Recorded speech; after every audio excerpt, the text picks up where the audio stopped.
Hello, it's Danny Hay here for the SLA Europe podcast, once again at the last day of the Online Information Conference in London.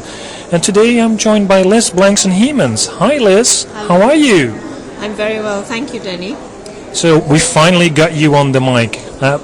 For people that don't know you, could you introduce yourself briefly, what you do professionally and for SLA? Okay, yes.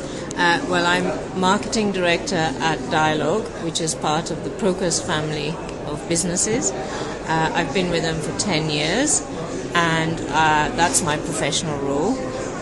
In my other capacity, my professional association role, I am also the current Chapter Cabinet Chair for the SLA Board, and I have also been SLA Europe past President, Membership Chair. So that's me in a nutshell. And you all do this with 24 hours in a day? I know, I don't know where we find 24 hours, but yes, as my boss likes to say, you always find time for the things you like to do, so. Yeah. And you're always passionate about the things you do. Well, if you don't have the passion, then why are you doing it? Absolutely. And what would what is, for example, the cabinet chapter? What do you do in that role? Right. The chapter cabinet chair position is the main board liaison for all the SLA chapters globally. So you are their point of contact for issues, concerns, happy news, all kinds of information that you want channeled to the board and from the board. And so they can come to you with questions, advice. They can come to you with news if they want to do something different, if they want to change their bylaws, if they want to change names, that kind of thing. So you're the face of the board for them. Okay. And that probably puts you in touch with a wide variety of chapters all around the world. Yes, it does. And people have, in the different chapters have different issues. Mm-hmm. For some, it's geographic because they are spread over a wide region. SLA Europe, for instance, is all Europe. And for some, it's language because there are various languages within. For others, it's distance, even if it's one state, say Texas, that's a massive state.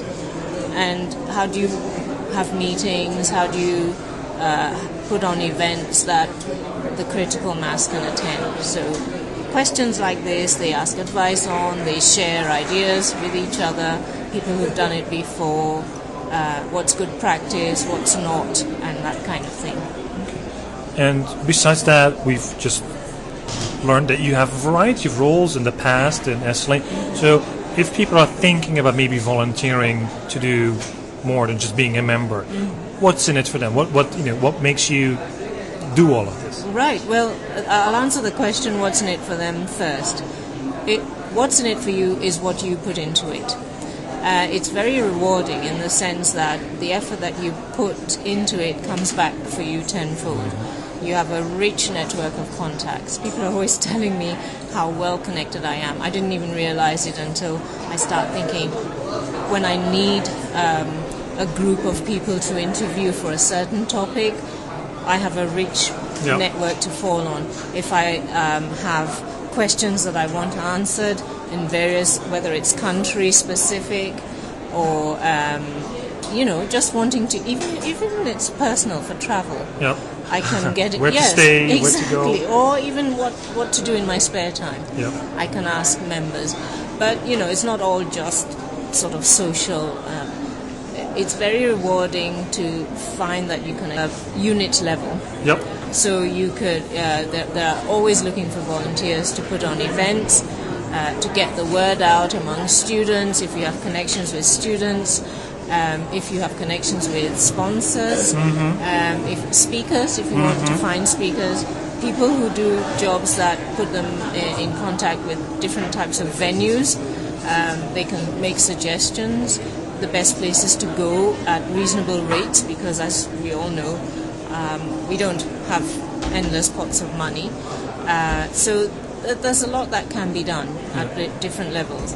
One of the roles I have had and still continue to have is as diversity chair. Yep. And that's, for me, quite rich in the sense that many people have an idea that diversity is about color, and it isn't. It's about different. It's anything that's different from the norm. So if you're operating in markets that you haven't operated before, that's diversity. You need to learn the diversity of a culture, the diversity of a different market group, the diversity of how people like to do things, language diversity. So it's really very rewarding and rich. And is your volunteer work also recognized by your management? Yes, I'm very fortunate in that respect.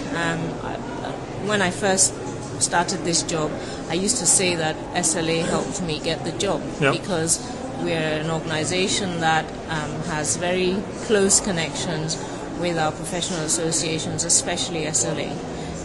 Many of the company's employees have had various positions within the SLA.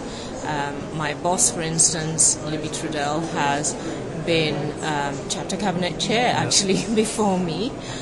She was 2011. It was expected.